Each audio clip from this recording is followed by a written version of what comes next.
I'm Clara Jenkins, 29 years old, and last month my grandfather, Arthur Jenkins, left me $30 million in his will, bypassing my parents completely.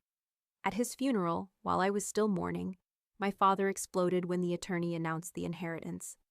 A week later, I got a message. "Come to the penthouse. We need to talk."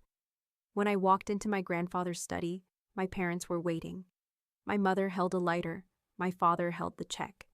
"You have two options," he said. "Give us $15 million or watch this burn." That was the moment I realized this wasn't about money, it was about control, and they had just lost it.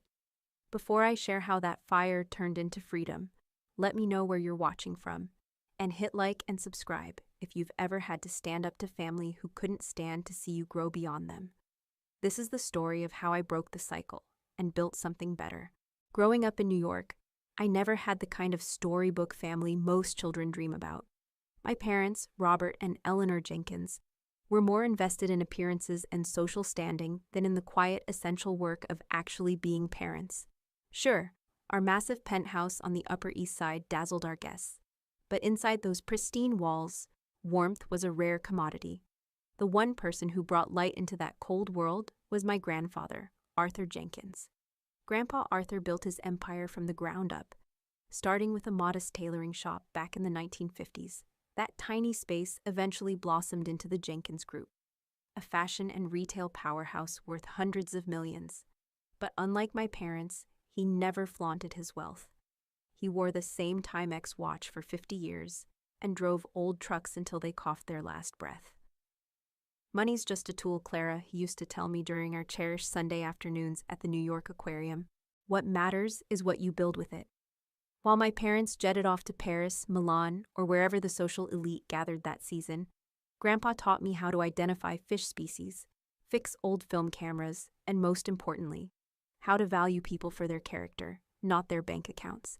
He showed up for every school play, every science fair, and every graduation. Meanwhile, my parents were always tied up with some unmissable social obligation. I inherited his practicality like a sacred gift.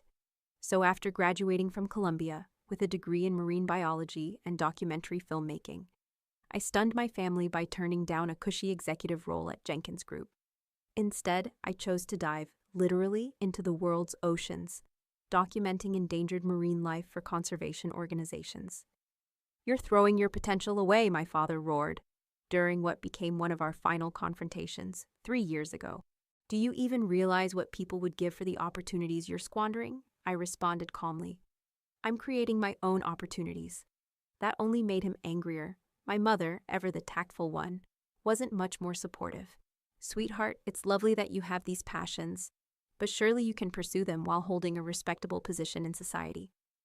I moved out the very next day. I found myself in a humble 2-bedroom apartment in Brooklyn, which I shared with my best friend, Maya Lopez. We met during freshman orientation and bonded instantly over a shared love of photography and the natural world. Unlike others in my old social circle, Maya never cared about my last name or who I was related to. She saw me, just me. My lifestyle confused relatives obsessed with status. I drove a reliable but forgettable Honda Civic, dressed for comfort instead of designer labels, and poured my savings into camera gear and conservation projects, not jewelry or lavish vacations. The only luxury I've ever indulged in is a yearly donation to the International Ocean Conservation Alliance, a tradition Grandpa and I started when I was 16. It's not glamorous, but it's meaningful. And for me, that has always mattered more than anything you could hang around your neck or park in your driveway. "My parents think money is meant to be shown off," Grandpa once said to me, his voice calm but weary. "They've never understood that real wealth means having enough to help others without worrying if you'll have anything left for yourself."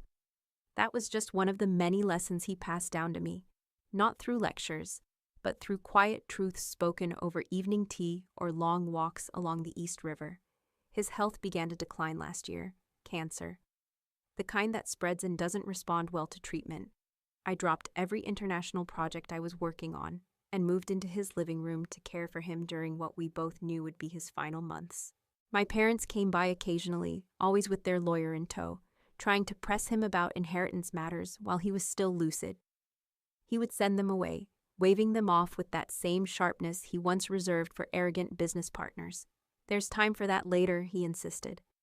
"They've been circling like vultures for years," he confided one evening as we watched the sunset from his favorite recliner. "Your father's been borrowing against his inheritance for decades. Did you know that?" I didn't. But it certainly explained their increasingly extravagant lifestyle, despite my father's less than stellar investment career. In those final months, Grandpa and I talked more openly than we ever had before. He shared stories of his youth, the struggles of building a company from nothing, and the deep, abiding love he had for my grandmother, gone now for over 10 years. Sometimes, in softer moments, he spoke of regrets. "I gave him too much, made it too easy," he said of my father. "I thought I was showing love, but really I was feeding his worst instincts. I won't make that mistake with you, Clara." At the time, I thought he was just reflecting on parenting choices. I didn't realize he was leaving breadcrumbs, little clues about the legacy he was quietly building for me. When Grandpa passed peacefully in his sleep, I was holding his hand. My parents arrived 2 hours later, already demanding the keys to his private office. The funeral the following week was a spectacle that would have made Grandpa cringe. My parents insisted on the most expensive casket, the most elaborate flower arrangements, and a reception at the plaza that felt more like a networking gala than a farewell. I stood in the corner with Maya, watching relatives who had barely acknowledged Grandpa in life, now drowning in grief, or maybe just expectation. "You holding up okay?" Maya asked, handing me a glass of water. She knew I didn't drink at family gatherings. Staying sharp was a necessity, not a preference. "Just trying to get through this with some dignity," I replied, watching my cousin Daniel corner the family attorney. Daniel had always been my rival for Grandpa's attention, though his strategy leaned more toward flashy success than genuine connection. "Your grandpa would have hated this circus," Maya muttered. I gave a faint, sad smile. "Actually, he would have found it darkly funny," I said. "He always told me, 'You'll see who people really are once money enters the room.'" I had no idea how prophetic those words would turn out to be. The reading of the will was scheduled for 10 a.m. at the downtown office of Chen & Associates. Maya came with me for moral support. We arrived 15 minutes early to find the elegant reception area already half full, with relatives I usually only saw at Christmas dinners or the occasional wedding. Darling Clara, my mother all but air-kissed both my cheeks, the heavy cloud of her Chanel perfume arriving before she did. As always, she looked immaculate, every platinum strand perfectly in place, even in the midst of supposed mourning. "We saved you a seat between us," she chimed, gesturing toward the front. "Thanks, but I'm fine back here with Maya," I replied, choosing a pair of chairs near the back of the room. My father didn't bother with pleasantries. He merely nodded at me before turning back to whisper something to Uncle Charles, his older brother, who had never quite forgiven Grandpa for giving my father the bigger role in the family business, despite being the younger son. The conference room we were ushered into had the kind of quiet grandeur that whispered old money. A massive mahogany table stretched the length of the room, surrounded by leather chairs and somber oil portraits of stern-faced men in suits, presumably the firm's founding partners. Most of the family was already there. Aunt Brenda, Charles's wife, fiddled with her pearl necklace. My cousins Daniel and Sophia chatted quietly. Great Aunt Betty, Grandpa's only surviving sister, looked genuinely heartbroken. Others, more distant relatives I barely recognized, looked more curious than grief-stricken, as if waiting for a show to begin. Finally, Sarah Chen walked in, carrying a worn leather briefcase. At 70, she was Grandpa's peer, his friend and legal counsel for decades, through mergers, acquisitions, and family storms alike. With her silver hair and signature neck bow, she looked more like a beloved professor than a high-powered corporate attorney. "Thank you all for coming," she began, her tone solemn but warm. "Before we begin the formal proceedings, I'd like to offer my heartfelt condolences. Arthur was more than a client. He was a dear friend for over 40 years. My father cleared his throat impatiently. "We appreciate your words, Sarah, but perhaps we can move forward?" Her expression didn't change, but I noticed the faintest tightening around her eyes. "Of course, Robert. I understand emotions are high today." As she launched into the formal preamble, my mind drifted back to the last real conversation I had with Grandpa, just 3 days before he passed. It had been a good day. He was sharp, unusually energetic. With the nurse's help, he sat upright in his recliner and asked me to bring him his old leather journal. "Clara," he said, his voice stronger than it had been in weeks, "I want you to know, I've made arrangements. You don't have to worry." "Grandpa, I don't want to talk about the will," I protested gently. He smiled, his eyes twinkling with the mischief I remembered from childhood. "It's not just about money, it's about justice and consequences. Some folks have been waiting a long time for a payout they never earned." "What do you mean?" I asked. He just patted my hand. "You'll understand soon enough. Just remember, I thought this through. Trust Sarah. She knows what to do." The memory faded as Sarah Chen began reading the actual bequests. As expected, there were many small, thoughtful gifts. $10,000 to his longtime housekeeper. $20,000 to the gardener who had tended his roses for 30 years. Donations to his favorite charities. Keepsakes for old friends. Great Aunt Betty received a modest but comfortable annuity to ensure her remaining years would be free from financial worry. But the air in the room grew heavier as the larger assets remained untouched. I saw Cousin Daniel glance at his watch repeatedly, while my father bounced his leg under the table with growing agitation. My mother kept sneaking sharp glances in my direction, her stare prickling at the back of my neck, though I couldn't imagine what she expected from me. "And now," Sarah said, prompting a collective lean forward from the room, "regarding the Jenkins Group." She paused just long enough to make the air feel electric. "As you all know, Mr. Arthur Jenkins retained full control of the company until his death. His shares will now be placed in a trust overseen by the board of directors, with profits distributed as follows." The next several minutes outlined a complex arrangement that essentially preserved the company's integrity, while doling out modest dividends to various family members. My father received a seat on the board, but not the control he had clearly expected. I could see his knuckles whitening as he gripped the arms of his chair, his composure thinning with every word Sarah read. "This is outrageous," Uncle Charles suddenly barked, cutting through the quiet like a blade. "The company should be passed directly to the family, not handed over to be controlled by the board." "These were Mr. Arthur's explicit wishes," Miss Chen replied, her tone calm but firm as steel. "Should anyone challenge them, there are contingency clauses that will trigger the immediate sale of the company to its employees via an ESOP." She paused, her eyes sweeping the room. "I would strongly advise against testing those clauses." The room fell utterly still. Grandfather had outmaneuvered them. I watched Daniel lean over and whisper something sharply to my father, who responded with a firm shake of his head. The pressure in the air felt like a storm about to break, and I had the creeping sense that the worst was still to come. Miss Chen continued reading, now moving through a list of smaller bequests. Grandpa's beloved collection of vintage cars would be donated to a transportation museum. His carefully curated art collection would be distributed among cultural institutions. With each item named, I saw my father's expression darken further. The family's summer home in the Hamptons was left to Great Aunt Betty.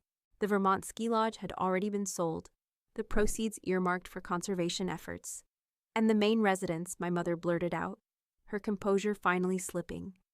"The Upper East Side penthouse?" "I'm getting to that, Eleanor," Ms. Chen said, with the patient precision of someone long accustomed to managing difficult clients. "But first, there's a matter Mr. Arthur considered of the utmost importance." For the first time that morning, her gaze landed directly on me. A chill ran down my spine. Something was about to shift, and somehow I was at the center of it.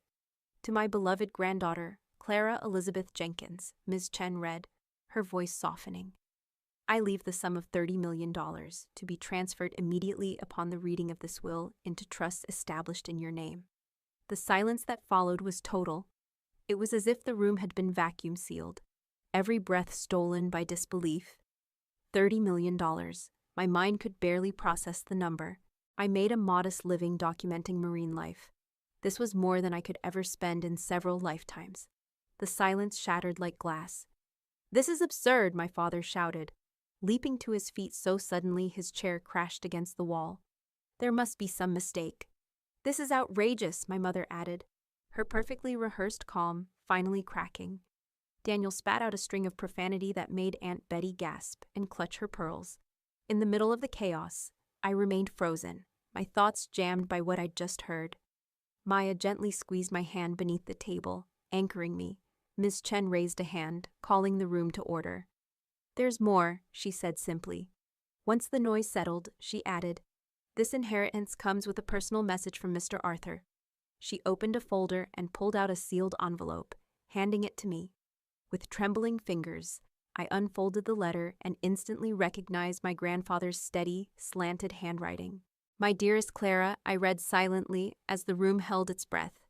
"If you're reading this, I've moved on to my next great adventure. Don't be too sad. I've lived a full life. The money I've left you is not just a gesture of love, but of absolute trust in your character and judgment. Unlike others who saw my estate as something owed, you've always earned your way, valuing people over possessions. You may wonder why such a large sum. The answer is simple. You're the only one I trust to use it wisely. I've watched you grow into a woman of principle and compassion. Your work documenting endangered species has made me prouder than any business deal I ever closed. Some in the family will be angry. Let them be. Their reactions will only confirm what I already knew of their character. Sarah will explain further, but let's just say, some individuals have already taken more than their fair share from me during my life. Use this money to pursue your dreams, Clara. Start that ocean conservation fund you always spoke of. Travel, learn, grow. Just promise me one thing. Never let wealth change who you are. With love and unwavering faith, Grandpa." When I lifted my eyes from the letter, they were blurred with tears and staring straight into the faces of my parents, who had now moved directly in front of me. Their expressions had shifted completely. Gone was the fury, replaced by bright, strained smiles that fooled no one. "Darling Clara," my mother began in her most syrupy tone, "what a wonderful surprise. Your grandfather always had such a soft spot for you." My father nodded enthusiastically. "We should sit down and talk strategy. I know some opportunities that—" "Kenneth, Diana," Miss Chen cut in, crisp and clear. "There is more in the will directly pertaining to you both." Reluctantly, they returned to their seats. My mother, however, took the chair beside mine, resting a faux affectionate hand on my arm that made my skin crawl. "To my son Kenneth and his wife Diana," Miss Chen resumed, "I leave the sum of $150,000, with a strong suggestion that it be used to address your considerable outstanding debts." My father's face flushed deep red.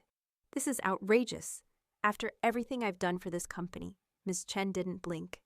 "Furthermore, Kenneth and Diana are required to vacate the Upper East Side penthouse, currently occupied without rent, within 30 days. The property itself will be placed in trust under terms to be disclosed separately." My mother's hand stiffened on my arm. "But where are we supposed to go? That's our home."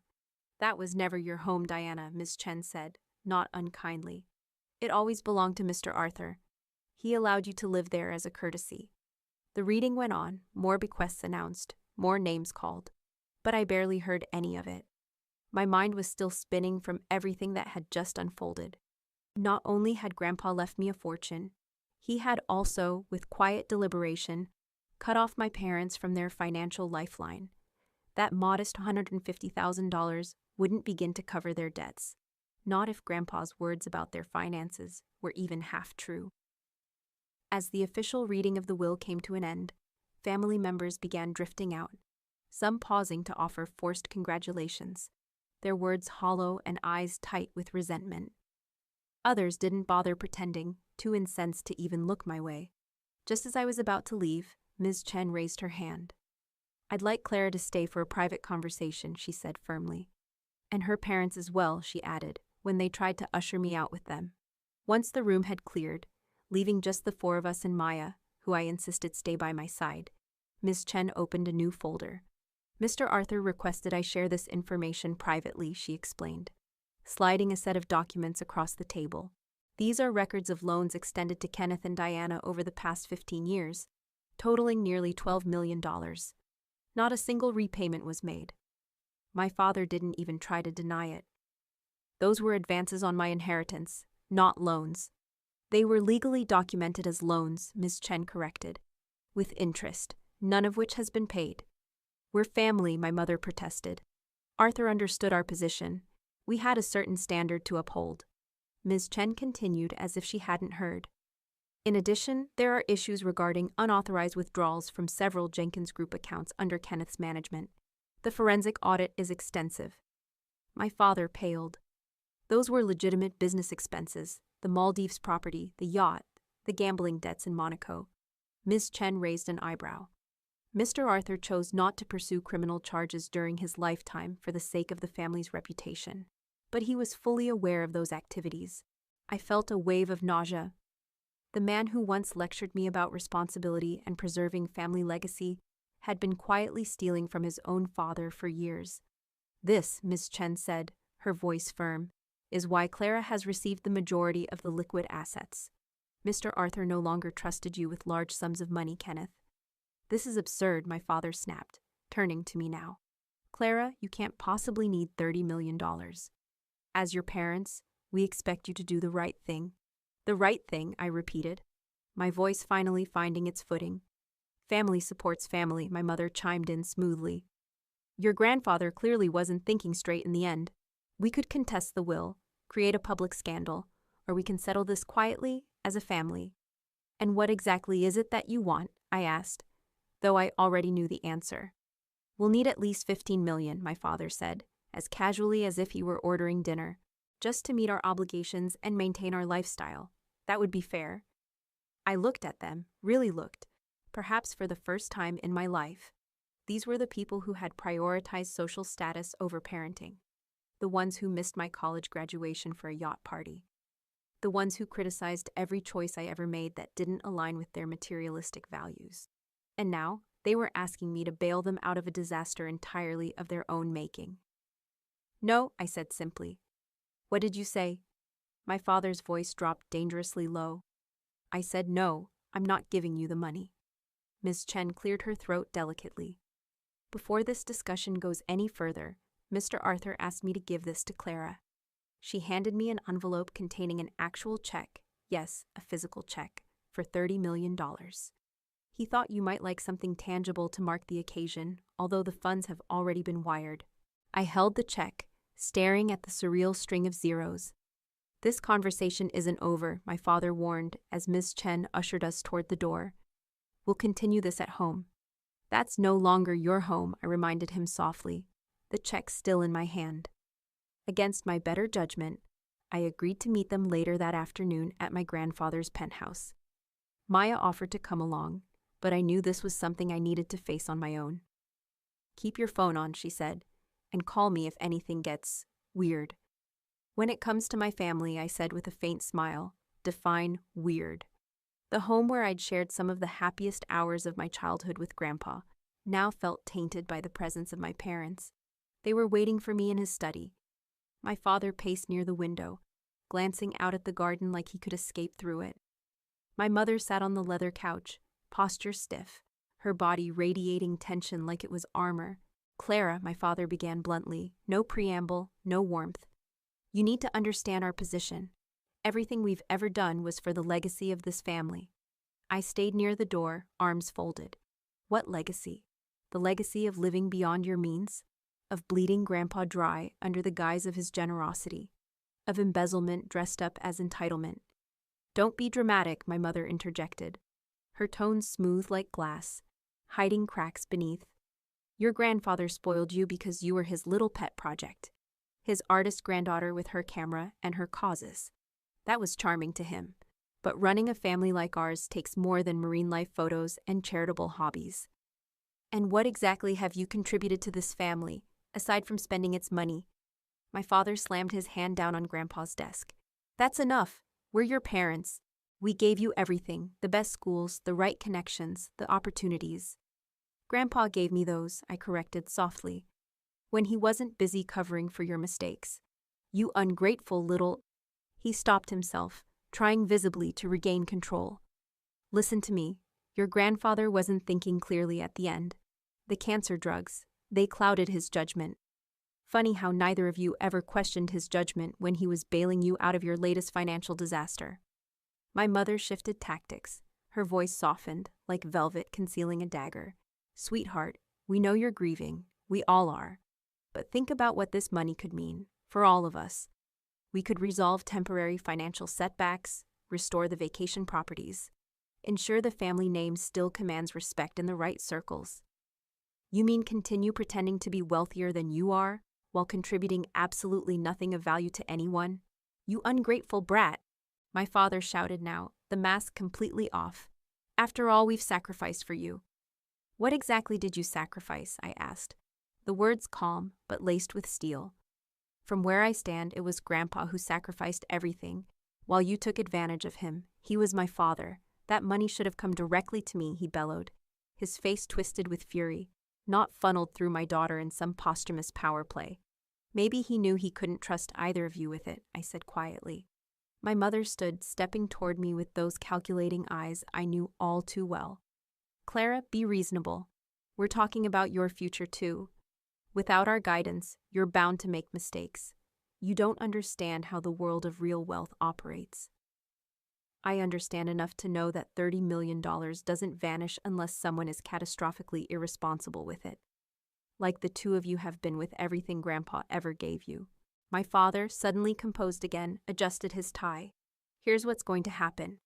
You're going to transfer $15 million into our account. We'll settle family obligations, clear the debts, and we all move forward. No scandals, no lawsuits. And if I say no, then we contest the will, my mother said, her voice cutting clean. We'll claim undue influence, diminished capacity. It'll get ugly, public. Grandpa's finances dragged through probate, his mental state dissected. Is that really what you want for his legacy? A chill crept up my spine. They were willing to tarnish his memory just to get their hands on his money. Ms. Chen seems pretty confident the will is airtight. Sarah Chen isn't infallible, my father snapped. Neither was my father. We'll tie up the money in litigation for years. You won't see a dime while attorneys bleed the estate dry. The threat hung heavy in the air, and I realized they absolutely would do it, not because they believed they'd win, but out of spite. Pure, relentless spite. Fine, I said at last. Let me think about it. Relief flooded their faces like a storm finally breaking. They thought they'd won. There's our good girl, my mother smiled. Reaching out to stroke my cheek, I flinched. I said I'll think. I'm not agreeing to anything. The check? My father asked suddenly, his voice clipped. Where is it? In my bag, I said, nodding toward the purse I'd set on a side table. Before I could move, he lunged for it, shockingly fast for a man in his 60s, snatching it up and rifling through it. What are you doing? I demanded, reaching for my bag. Ensuring you make the right decision, he growled, dumping the contents onto Grandpa's desk and rummaging until he found the check. Give that back. I lunged for it, but my mother stepped between us. This is for your own good, Clara, she said firmly. You're not thinking clearly. I'm thinking more clearly than I ever have, I shouted, trying to push past her. But what happened next unfolded too quickly to stop. My father raised the check high, triumphant, while my mother reached into her purse and pulled out a silver lighter, the antique one she always carried, a gift from some obscure European noble she once used to boost her social clout. One last chance, my father warned, holding the check just out of my reach. Agree to our terms, or Grandpa's symbol of trust becomes just that, a symbol. You can't be serious, I gasped, but the truth was they were.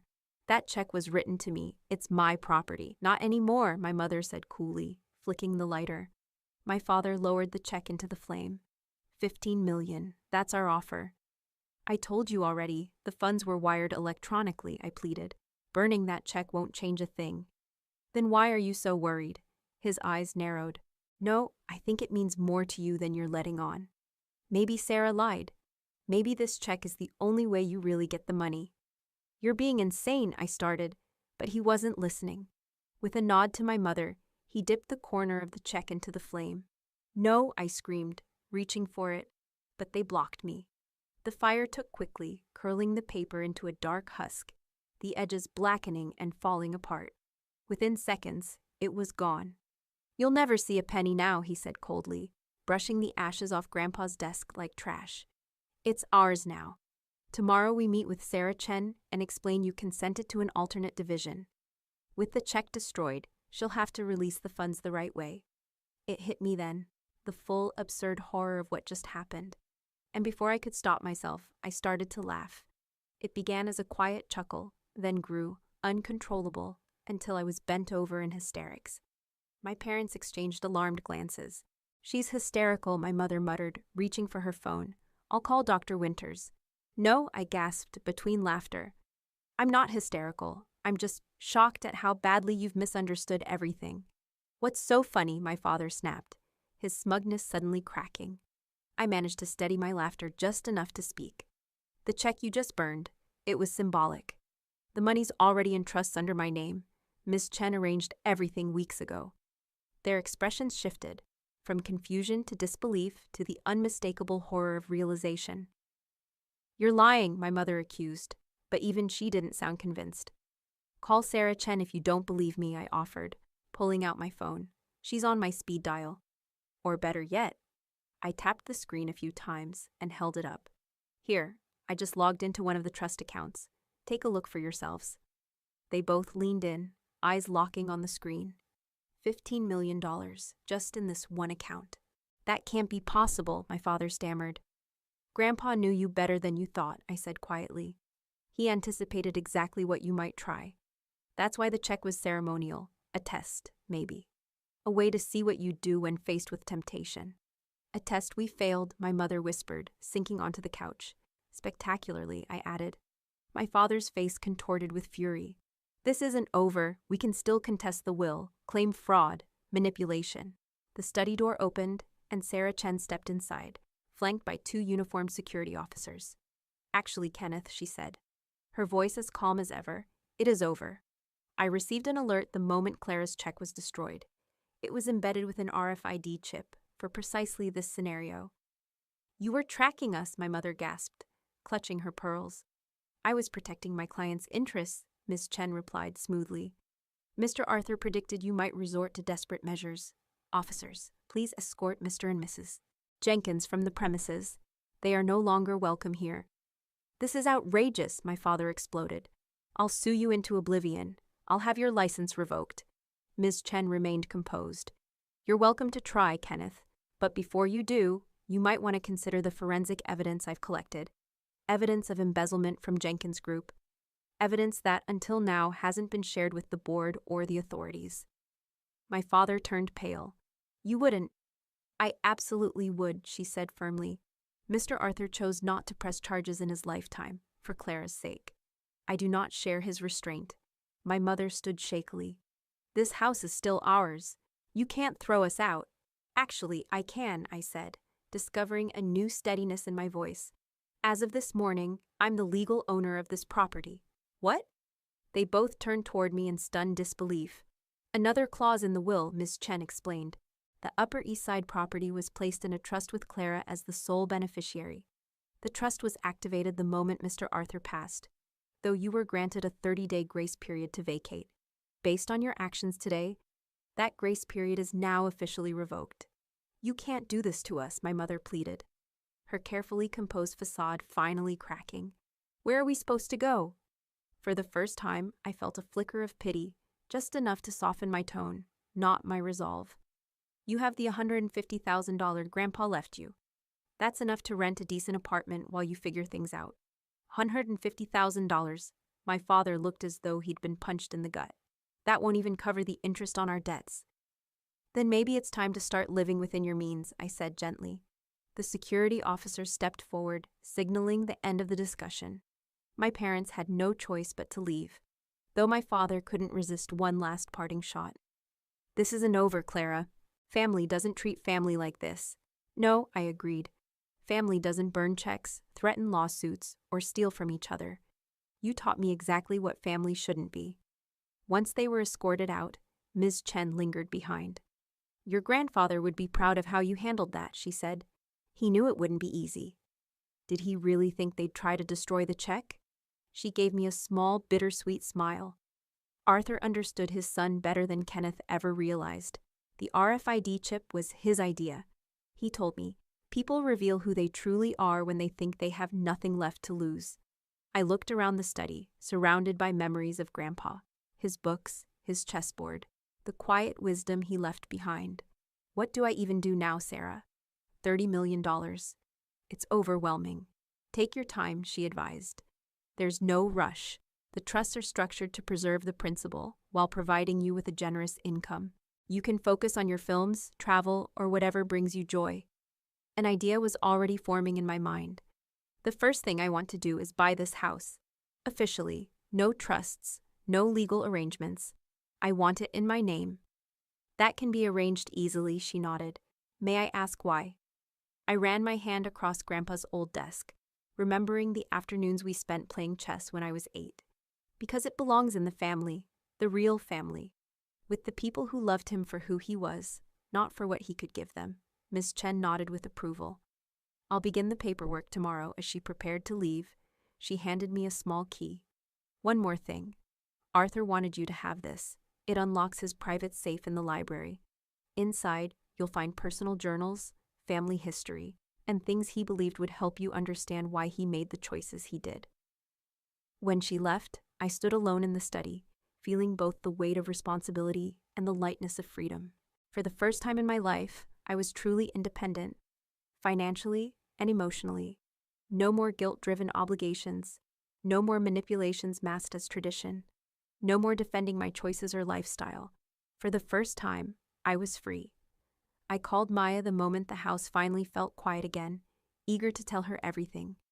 Oh my God, she exhaled after I finished the story. They actually burned the check?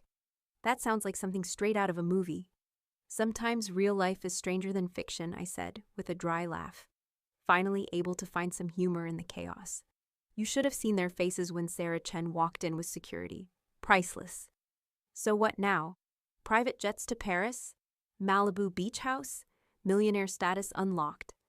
Actually, I said, glancing around the study, I'm thinking of staying right here. This house, it's not just a valuable property. It's where Grandpa and I bonded. It's where he taught me what truly matters. That's my Clara, Maya said warmly. Given a life-changing amount of money and your first thought is emotional value. Well, that and the Marine Conservation Fund Grandpa and I used to talk about. I think it's finally time to bring that dream to life. He'd love that, Maya said, her voice soft with certainty. Want me to swing by with some food and celebrate your first night as Queen of the Manor? Absolutely, I smiled. And Maya, thank you for being there today, for being the family I got to choose. After we hung up, I wandered through the home that was now mine, not as a symbol of wealth or prestige, but as a place filled with meaning and memory. Every hallway echoed with pieces of Grandpa's wisdom. Every room felt like a chapter in a book we had once written together. For the first time, I saw it not as an inheritance, but as a foundation, one I could build my own legacy upon. It wasn't about money, not really.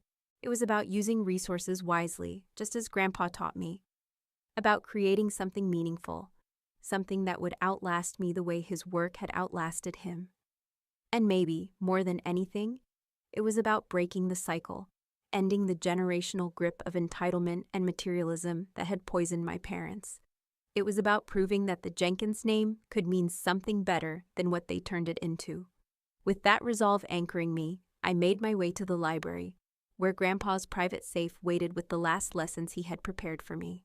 The next month passed in a whirlwind of meetings, decisions, and adjusting to my new reality. That first week alone was packed with consultations. Financial advisors, legal experts, and tax professionals, all arranged by Ms. Chen to ensure I had every tool to make informed decisions. The goal, explained Marion Foster, the financial advisor, Ms. Chen had personally recommended, is not just to preserve the wealth, but to grow it responsibly, while supporting the priorities that matter to you. I learned more about investment strategy, charitable foundations, and estate taxes in those first few weeks than I had in my entire life.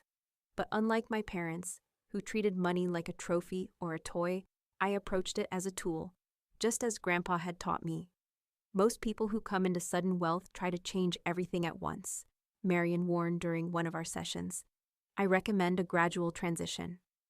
I took her advice to heart. Though I now legally owned Grandpa's penthouse, I kept my modest apartment in Brooklyn, using the grand old home primarily for foundation work and quiet reflection. I began renovating it slowly, not to flaunt, but to reimagine it in my own style. Not the glittering excess my parents loved, but something quieter, warmer, something that felt like me. The Arthur Jenkins Marine Conservation Fund quickly became the center of my world. Maya was the first person I brought on board. Her background in nonprofit management made her an ideal fit, even before her pivot to photography. Together, we crafted our mission to document endangered species and fund preservation efforts, with a focus on vulnerable marine ecosystems. Your grandfather would be so proud, Ms. Chen said warmly when I shared the Foundation's mission statement. He always believed your filmmaking was about more than just beautiful images. It had purpose. Meanwhile, my parents had relocated to a high-end apartment in Battery Park, still well above their means, though less ostentatious than the penthouse they were forced to vacate.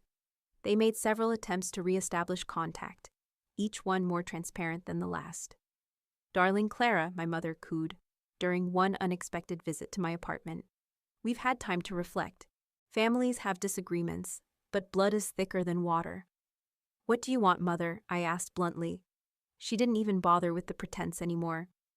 "The Vanderbilt Charity Gala is next month. We need to make a suitable donation to maintain our standing, but with our current financial difficulties." "No," I said simply, and shut the door on her stunned expression. My father tried a different approach, sending over a formal business proposal for an investment that promised a guaranteed return of 30%. A quick review by my financial team revealed it for what it was: a desperate ploy to access my foundation's capital for his personal use. Their most public tactic came through interviews with local society columnists, painting themselves as victims of undue influence from Grandpa's lawyer.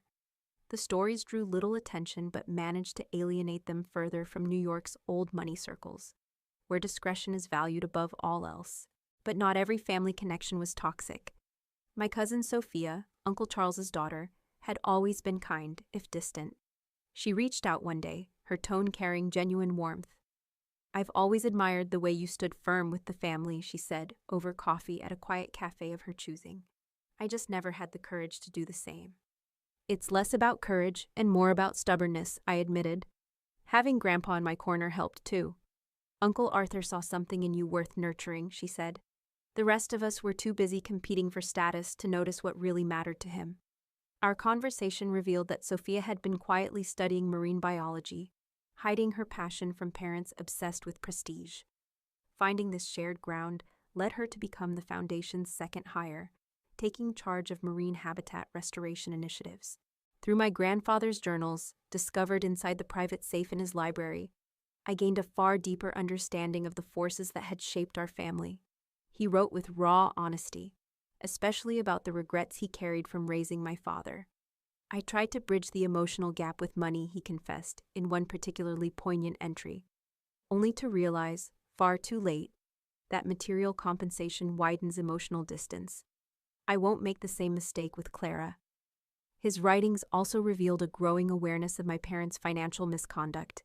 Page after page recorded his struggle between protecting the family and enabling its self-destruction. "Kenneth took another unauthorized loan today," read one entry from 5 years ago. "He thinks I don't notice. Perhaps I failed him more deeply than I thought. If he believes I'm either too blind to see or too weak to act." These private glimpses into Grandpa's heart helped me see his choices not as dramatic gestures, but as carefully considered acts of love, sorrow, and legacy. And they deepened my own resolve to honor that legacy, not just with words, but with action, integrity, and the kind of purpose that endures. Months after the will reading, I hosted a small gathering at the penthouse, now officially my home, though I'd taken to calling it Jenkins' house. It was a subtle shift, but one that reflected a deeper change in perspective. The occasion began as a planning session for the Foundation's first major conservation initiative, but naturally evolved into a cozy dinner with our core team. Maya and Sophia were there, along with Dr. Ethan Davies, a marine biologist from MIT we'd recently brought on as our scientific advisor. Ethan had approached the Foundation with the detached professionalism of academia, but our shared passion for marine conservation quickly forged something more profound between us.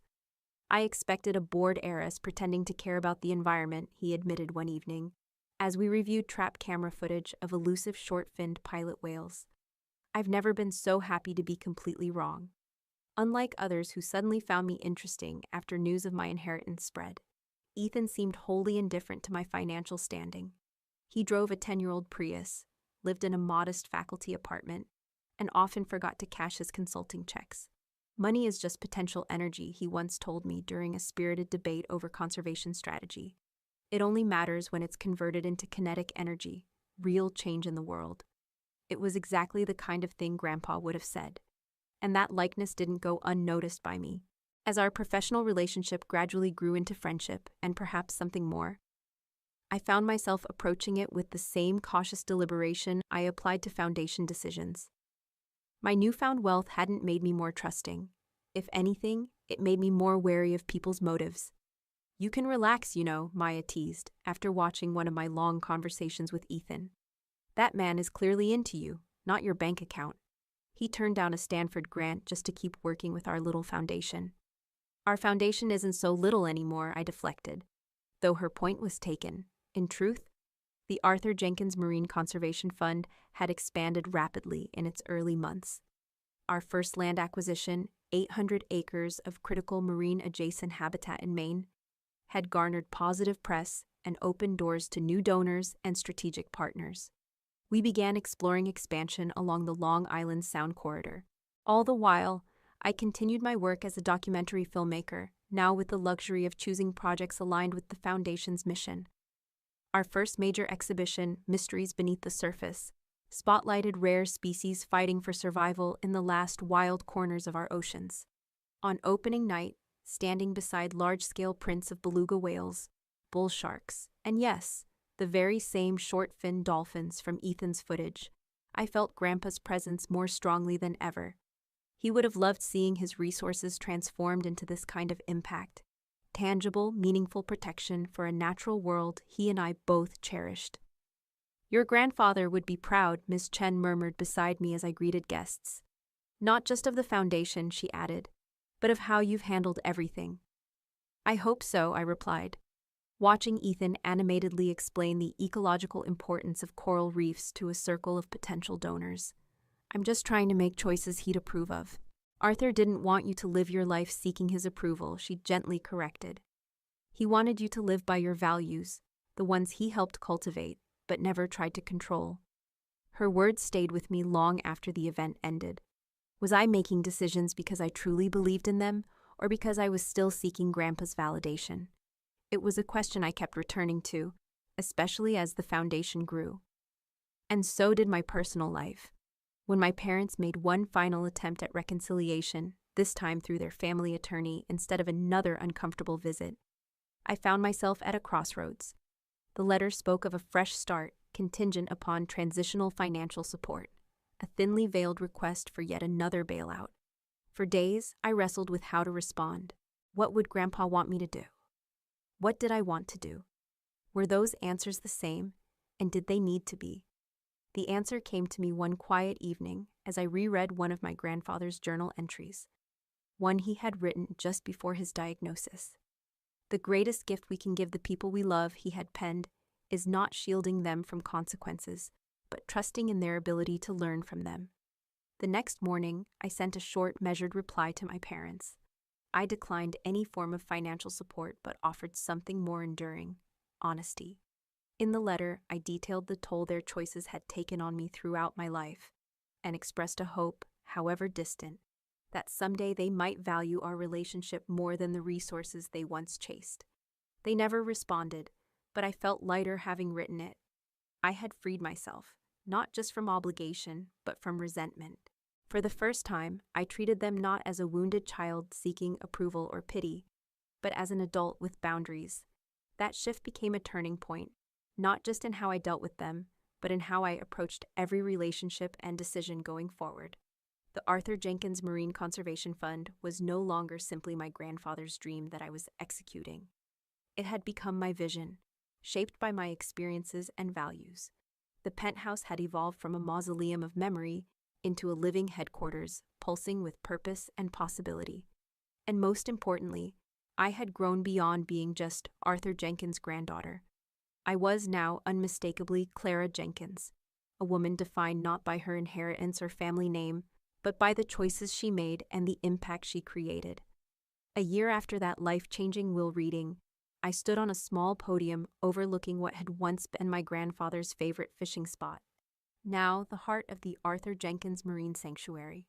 Behind me stood a modest stone building housing our research center and visitor facilities. In front of me stretched 5,000 acres of protected mangroves, wetlands, and seagrass meadows, home to dozens of threatened species and open for public education and exploration.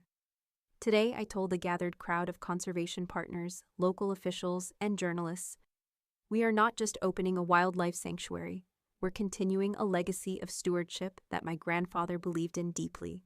Arthur Jenkins understood that true wealth isn't measured by what we accumulate, but by what we preserve for those who come after us. The journey to that moment had transformed me in ways I couldn't have imagined when I first sat in Miss Chen's office, stunned by the inheritance that upended my life. The foundation had grown, now employing 20 full-time staff, safeguarding over 8,000 acres across the East Coast, and launching education programs in schools throughout the region. But the professional milestones paled in comparison to the personal growth. I was no longer defined by my connection to my grandfather or in rebellion against my parents. I had become my own person, guided by purpose, not family dysfunction. After the ceremony, as guests mingled over drinks and soft music played beneath the canopy, Sophia approached with a champagne flute in hand. To Uncle Arthur, she toasted, then added warmly, and to you, Clara. I don't think any of us realized how much this family needed someone to break the cycle. The cycle of treating money as a substitute for real connection, she continued, of measuring worth in wealth instead of character. You know, Daniel's been volunteering at a youth center, said he was inspired by what you're doing with the foundation. That was news to me. Daniel, once among my harshest critics after the will reading, had apparently begun his own quiet transformation. People can surprise us, I said, more to myself than to her. Speaking of surprises, Sophia nodded discreetly toward the edge of the crowd, where my parents stood awkwardly, uncertain, clearly unsure whether they belonged. I hadn't invited them, but I wasn't shocked to see them. The opening had drawn considerable local media attention. Excuse me, I murmured to Sophia, walking toward them with a mix of emotions stirring inside me. My mother spotted me first, nervously smoothing down a dress that was significantly less extravagant than anything she would have worn a year ago. My father stood beside her, stiff and smaller somehow, as if time had finally caught up with him. Clara, my mother began hesitantly. It's a beautiful ceremony. Your grandfather would have loved it. Thank you, Mom, I replied, maintaining a polite but careful distance. What brings you two here? My father cleared his throat. I wanted to see what you've built. It's impressive. Coming from him, that was the closest thing to a compliment I had ever received. I studied their faces, looking for signs of hidden motives, but found only a hesitant sincerity. How have you been? I asked, genuinely curious. Managing, my father said with surprising candor. I'm teaching business courses at a community college now. The paycheck's not what I'm used to, but he trailed off, visibly humbled. But it's honest work, my mother finished for him. We've had to scale back. It's been a lesson. I nodded, unsure how to respond to this version of my parents, humbled, working, apparently trying to connect without strings attached. Would you like a tour of the sanctuary? I offered, almost impulsively. The walking trails are open to visitors. We'd love that, my mother said quickly, before my father could speak. If you have time. I can make time, I replied, and realized I meant it. I didn't fool myself into thinking a polite conversation would mend everything or bring us the closeness I once craved. But maybe, just maybe, we could build something new, something honest, something rooted in reality instead of guilt or obligation. As I led them toward the trailhead, Ethan walked silently beside me, a steady presence. Over the past year, our relationship had deepened into something I cherished. A true partnership, grounded in shared values and genuine affection, not status or fortune. You okay? He murmured as my parents walked ahead, admiring the sanctuary. I'm okay, I said aloud, surprised to feel how true it was. They can't hurt me anymore, not because I'm rich or powerful, but because I finally know who I am. He squeezed my hand. You've always known, you just had to believe it. Later that night, after the guests had gone and the sanctuary had grown still, save for the chirping of tree frogs around the pond, I returned to my grandfather's favorite spot, now mine. The wooden bench overlooking the water had been one of the first things I insisted on preserving during development. Sitting there in the twilight, I pulled out his final journal. I opened to a familiar entry, one I had read countless times over the past year, drawing strength and comfort from his words as I learned to navigate a life I never expected, but had grown to embrace as my own. True wealth, my grandfather once wrote, isn't measured in dollars, but in freedom. The freedom to make choices grounded in principle rather than necessity. The freedom to give without expecting return. The freedom to become who you were meant to be, not who the world expects you to become. This, he continued, is the legacy I hope to leave for Clara, not just financial security, but the courage to live authentically in a world that constantly pressures us to compromise. I closed the journal softly, just as fireflies began their evening dance over the water. In the end, my grandfather had given me exactly what he intended, not merely money, but clarity. The perspective to see wealth as a responsibility, not a trophy. The wisdom to understand that genuine relationships, built on connection and trust, are the true currency of a rich life. $30 million changed my circumstances, yes, but the real transformation came from within. It came from the choices I made about how to use that wealth, who to trust, what to prioritize. My phone buzzed with a message from Maya, checking in after the event. Year 1. Rasa's total success. So proud of you, boss lady. Brunch tomorrow to celebrate? I smiled and typed back a quick yes. This, I thought, was the wealth that mattered most. Friends who were there before the fortune and stayed just as real after. A purpose that extended far beyond comfort. And the freedom to define success on my own terms. As twilight melted into night, I made my way back to the research center, where lights still glowed and our team pored over the day's wildlife monitoring data. Tomorrow would bring fresh challenges, new conservation efforts, and more chances to honor my grandfather's legacy while building my own. This journey hadn't been easy, but it had been right, and in the end, that made all the difference. If my story resonated with you, I'd love to hear your thoughts in the comments below.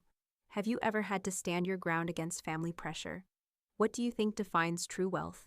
Don't forget to like and subscribe if you want more stories about navigating complicated family dynamics and forging your own path. Thank you for walking this journey with me. And remember, sometimes the most valuable inheritance isn't sitting in a bank account. It's the wisdom to use what you have wisely.